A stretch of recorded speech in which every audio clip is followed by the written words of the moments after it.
Hey, welcome back to the channel. Today I'm going to be looking at a device from 2 years ago from Samsung. It is the Samsung Galaxy S22.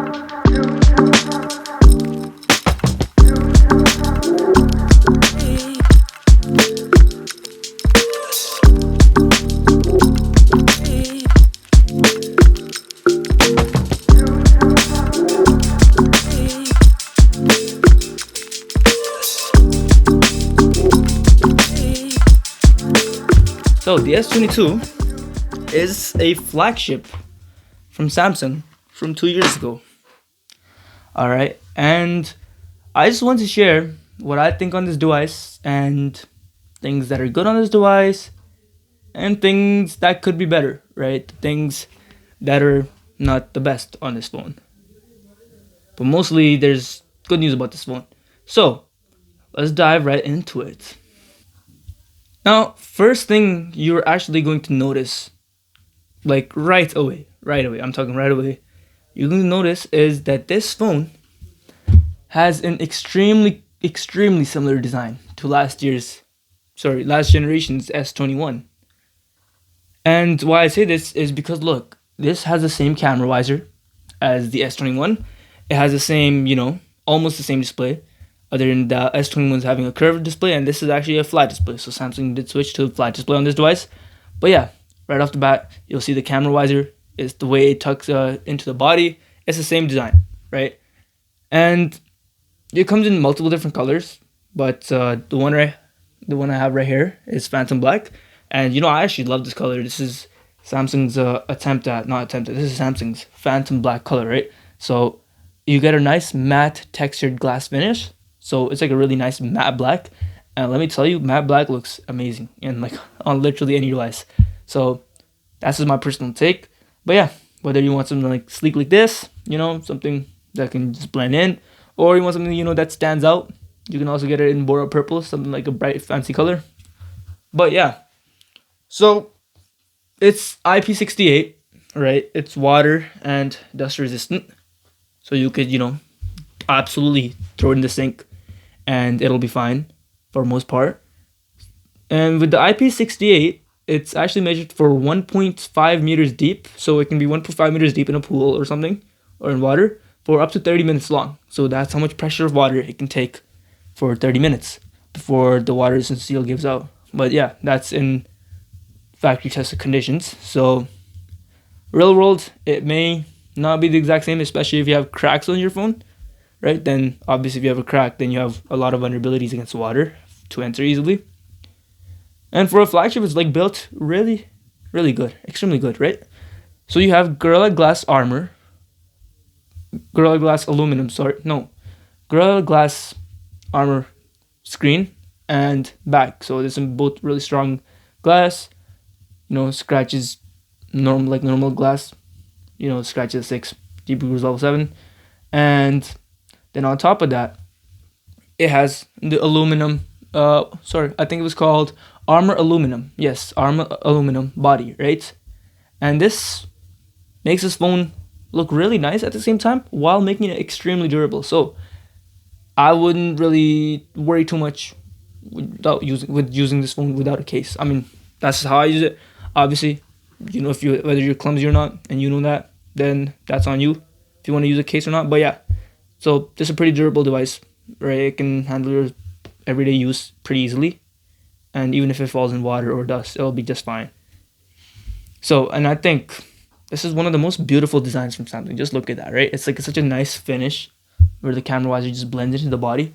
I think this is one of Samsung's greatest designs that they have made. On to the display. So, displays. Samsung is known for making the best screens, right? Some of the best screens, and this one is no exception, right? This has a 120 hertz Super AMOLED display, right? So with AMOLED, that means you get perfect blacks, right? So every color, every pixel on the device powers itself. So when you're on a black screen, you get perfect blacks, inky blacks. So the screen's literally going to be off, right? So That gives you amazing contrast, amazing contrast ratio. It makes everything look punchy because it's Samsung calibration, Samsung screen, and everything just looks really nice and vivid on the screen, right? It looks really good. It's a 1080p panel, and honestly, it's really snappy. And this is actually LTPO as well, so it can dial back from 120 hertz to a lower refresh rate, depending on if you're using it or not, or what you're doing on the screen to save battery. So there's a plus there as well. That's pretty good actually. It's a really nice feature to have. So you don't have to actually worry about using it on 120 hertz without worrying too much about battery life. But speaking of battery life, battery on this is very mediocre, I would say, right? It can last a day easily, 3700 milliamps, and the reason I say it's mediocre, right? It can easily last a day. It can easily last a day, but if you even like slightly a power user, then it might struggle a bit. And the reason I say is because of actually what powers this phone, right? The specs. So the specs of this phone are, it has the Snapdragon 8 Gen 1 processor. Now that processor is extremely fast, extremely snappy. But one thing that was not done well on this processor was power efficiency. This processor is an extremely power hungry processor, right? So if you're doing like anything, even like slightly more than you'd say normal use, let's say you're playing a game or watching a video or something like that. No, not watching a video, sorry. And you're like playing a game, something like that. It's gonna drain through your battery pretty quickly compared to any other phone. So this processor, it's extremely snappy, extremely fluid, makes the phone feel really snappy, right? And it's amazing. It's an amazing processor, but yeah, the battery is just it's a really power hungry chip, so the battery just can't keep up, especially 3700 milliamps. It's a decent size cell, but with a phone that's this power hungry and a phone that gets this hot, like it gets pretty hot when you're doing something demanding with it, and yeah, so that's a cause for the bad battery life, right? Due to there being such a powerful CPU and such a mediocre battery with such a small body, it is actually likely to heat up very quickly, and thermal throttle as well. Now, thermal throttling is when you're using your phone and the processor is like, oh, I'm getting too hot, let me reduce my performance so I can slow down and cool down a bit. So basically what that does is when your phone is heating up, it just slows the phone down. And this phone, I've noticed it a lot happen in this phone. It thermal throttles a lot and then it starts chugging. So you would expect a flagship phone to glide through tasks. It does for the most part. It does like for 99% of the tasks it does. But that 1% of the part, anything that's heavy, it'll start chugging after a while. It'll be fine at the start, but after a while, let it get warm and stuff, and then it'll start chugging. So, and this is a lot more often than other phones I've tested. This is specifically with the Snapdragon 8 Gen 1 processors. Another thing you really want to look out for when you're buying a phone is the cameras, right? It's one of the major feature. So, moving on to cameras.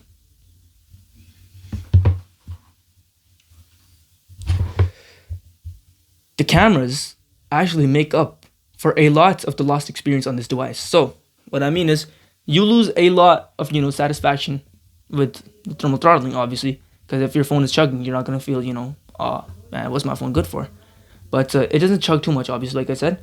And to back that, you have these amazing cameras, right? So sure, you might have not the best battery, but yeah, you have amazing cameras. You have beautiful, absolutely jaw-dropping cameras, right? So you get a 50 megapixel main camera here. So let's say you want to take a photo and print it out, right? 50 megapixel, you can get enough detail to print it out without it looking like, you can obviously tell it's a smartphone photo. And then you also have a really nice 3x optical lens zoom, which is 10 megapixels. So if you want to zoom in, it can do that, optically with the lenses. It doesn't need digital crop. And then actually on top of that, it can digital crop all the way to 30x using that 3x optical zoom. So then you have this, the 12 megapixel ultra wide camera. And with this camera, you can take extremely wide angle shots. Let's say you want to take a group shot or something like that. That's going to be excellent for that. Now, what's actually absolutely mind blowing about this phone is the fact that it can record in 8K video. Like, when you think about it, 8K is extremely high resolution. It's a extremely big image, right? So it will take a lot of 1080p videos stacked side by side to make the size of an 8K video. This is that massive. And the fact that this phone, this tiny of a phone, can actually record in 8K, it can process that, it can give you a nice output that you can play, is extremely impressive. Although it might not be the most usable because it is 24 FPS, and then it's not like the newer models like the 23 and the 24, which can do 30 FPS, which make it a bit more smoother and usable. This is still not bad actually. So what you can do with this is you can downscale it to 4K, and boom, what do you got? A downscaled 8K image to 4K, and that means you don't lose any of the detail, right? You only gain detail, and it's like a really sharp 4K image at the end. But that's if you want, or you can just take the raw output in 8K. That's extremely impressive for a phone this tiny. Like, I think more people need to start talking about how insane this is, right? On a phone camera, 8K is pretty insane. And on top of that, you can also record in 4K 60 FPS, which is also pretty good, especially for, even nowadays, some phones only record in 4K 30, so that's a disappointment. So this phone, it's an extremely solid setup, even for today. And then, for those who like to take selfies and stuff, those who like to use their phone for content creating, blogging and stuff like that, you also have a 4K 60 FPS capable camera at the front. It can take really nice, beautiful shots, and it can record in 4K 60 FPS. So that should not be a problem either. So if you like doing social media, content creating, stuff like that, this phone is actually going to be absolutely a gem. It's going to be really nice for that stuff. Now, I already did mention about battery, but let me just say it again. Battery obviously isn't the best because of the smaller size cell. Not smaller size, decent size cell, and the extremely power hungry battery processor, sorry. And what makes this actually a good trade-off, actually there's something that can, something you might find useful. It actually has 25-watt charging too. So if your battery does happen to die quickly, right, and you don't make it throughout the day, you do have 25-watt wireless charging. So you can charge it pretty quickly. That shouldn't be a problem. And you can also wirelessly charge at 15 watts, so that should be pretty quick too. It's fast wireless charging. And then let's say your watch dies, or your Galaxy Watch and your Galaxy Buds, or one of your friends' phone dies. You can actually reverse wireless charge their phones off your phone as well. So, although it's not the fastest charging, it is still pretty good, right? It can still get you back on the road real quick. Another thing, actually, what people might want to look into when buying a new phone is, okay, I'm buying a new phone. Can it get all the new features that I want or that I need, right? So what I'm talking about is software updates. Now, let's say you buy a phone and you're not able to software update. So what good is that phone, right? It's like pretty old. It's not going to really be the best purchase. With this phone, this phone was actually released with Android 12, right? So it's been 2 years now. So this is on Android 14, the latest Android. And this will be all the way going to Android 16 because Samsung has promised 4 years of software updates, which isn't the best, but it actually isn't the worst either. So you got the newer Samsung with 7 years. This has 4 years, so it's all right. Nothing I'd complain about, but you could always have more, right? Like the newer iPhones, even the newer Samsungs or the new Pixels. But other than that, yeah. So you do get a lot of new AI features. You do get the circle to search. You do get the a lot of the image editing features where you can just AI erase the images, the stuff inside them, move them around. I've seen it's pretty sick on this phone. I've done them, right? It's a pretty nice feature. So you do get all that new cool stuff too. So for software, you don't actually have to worry too much, at least for 2 years of owning this device for the next 2 years. Now, that's my thought on the Galaxy S22. That's a really nice flagship, really nice small screen, 6.1-inch screen, right? Nice, beautiful AMOLED screen, nice punchy colors, nice vibrant punchy colors, right? And then you also get this ultrasonic fingerprint scanner underneath the screen. That's also pretty nice to have. And then you also get a pretty fast processor, Snapdragon 8 Gen 1, although it does have some heating issues that I've observed in my personal use. And the battery isn't the greatest in this generation because, of course, the Snapdragon 8 Gen was a pretty power-hungry processor. It's not the most power-efficient. But honestly, for a camera this good on a phone, for a package good, for a phone this snappy, for a phone this, this nice and value-oriented, this is a really nice phone. So you could easily pick this up in second-hand for 400 Canadian dollars. So it's actually not a bad value buy at all. And with the new updates going to have, you're going to be updated for a while, so you don't actually have to worry about too much of that either. And, let's say you're rocking an older Samsung Galaxy S9, S10. I would say this is 100% worth the upgrade, right? You get the nicer cameras, beautiful, actually, amazing cameras, 8K cameras, that's crazy, right? It's pretty crisp. And then you also get the new, new sick design, right? You got a nice, beautiful design. I think this was one of Samsung's best designs. And I do believe wholeheartedly that this design is nicer than the newer Samsungs. So I have an S4, which I'm actually currently recording with, and I really like this one's design more than that. Other than the S4's flat sides, I really do like this one with the camera visor. If this had flat sides, I would call it the perfect Samsung, right? Beautiful Samsung. This is a beautiful Samsung device. Comes in amazing colors. And, if you're interested in buying this, if you found this video helpful, then, please let me know in the comments. Please let me know what I can do better. And please, if you enjoyed the video, please just like and subscribe. And I will see you guys in the next one. Thanks for watching. Peace.